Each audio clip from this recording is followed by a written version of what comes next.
bata din kasi ako, madalas ako pagalitan nila mama at papa. Sa kadahilan ng lagi akong... Teka lang, wala pa! Wala pa! Di ba pwede yan? Lagi akong pinapalo sa puwit.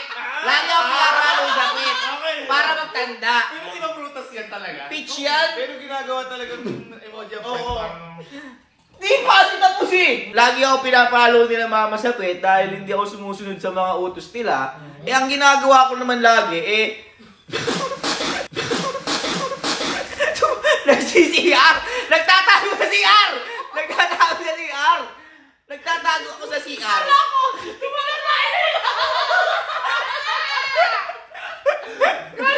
Paano natatay ka? Ayun! So pag pinapalo ako nila mama, pumupunta ako sa CR.